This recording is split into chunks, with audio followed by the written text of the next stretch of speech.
大家好，咁我係羅傑明啦，咁我係今年2025年嘅應屆畢業生，咁我嚟緊將會去到香港教育大學嗰度修讀創意藝術與數碼藝術及音樂教育嘅榮譽學士。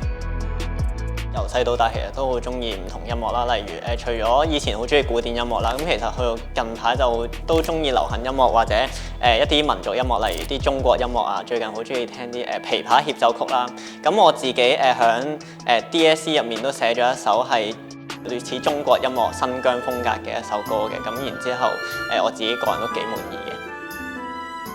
咁亦都好多謝學校俾機會我去修讀呢個 DSE 音樂嘅課程啦。咁因為呢個音樂課程，咁我可以更加響中學、高中生涯就已經開始接觸到唔同嘅音樂。咁亦都係呢個課程令到我更加深信，其實自己係中意音樂科嘅。咁然之後亦都因為呢個 DSE 音樂嘅課程，令到我可以順利入到大學啦。記得佢喺小學嘅階段啦，咁其實因為佢咧就跟咗哥哥咧，咁就去咗一間比較傳統嘅小學。咁因為嗰6年都係比較多功課啊、吃力啊、不斷推啊，咁就令到佢都幾抗拒返學嘅嗰陣時。咁甚至乎係成日都話要病啊、詐病啊、唔返啊、唔舒服啊咁樣，朝頭早起身就係肚痛啊咁樣。我覺得我自己嘅小朋友係唔適合一個咁逼嘅人嚟嘅咯，即係你咁推佢啊，要去學咁多嘢咧，逼到佢好辛苦。即係去到依家，其實我都係一個唔中意讀書嘅人嚟嘅。咁但係有咩動力去驅使去讀書？其實就係你要有你自己嘅目標咯。知道我嘅目標係真係想入音樂系，即係大學嘅音樂系。咁我要付出嘅嘢就係我要讀書咯。呢間學校咧，其實啲老師都係好關愛啲學生。咁佢就開始慢慢見佢咧，開始中意咗返學。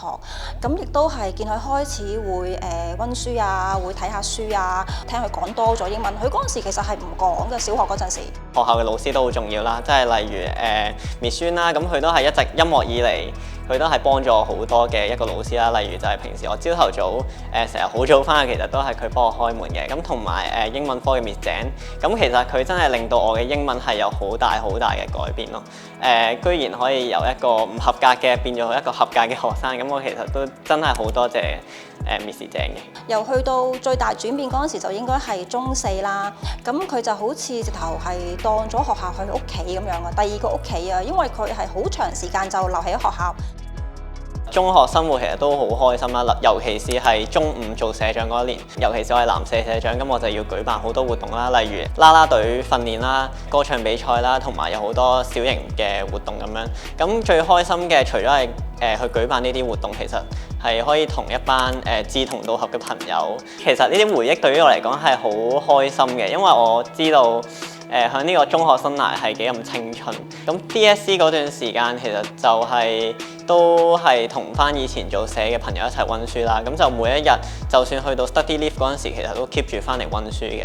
咁就最中意就係匿埋喺呢個嘅電視台、校園電視台嗰度溫書啦。咁喺嗰度溫書，我哋就可以一齊互相去督促啊。然之後去到好攰、溫到好攰嘅時候，都可以大家一齊照應下，同埋都令到成個考試嘅過程都好似感覺上冇咁辛苦。咁然後都希望可以繼續精進我嘅音樂啦，同埋我讀音樂教育嘅原因係因為我想未來做一個老師。咁希望喺呢個課程入面，我可以真係去令到我成為一個更加好、更加適合去做一個老師嘅人。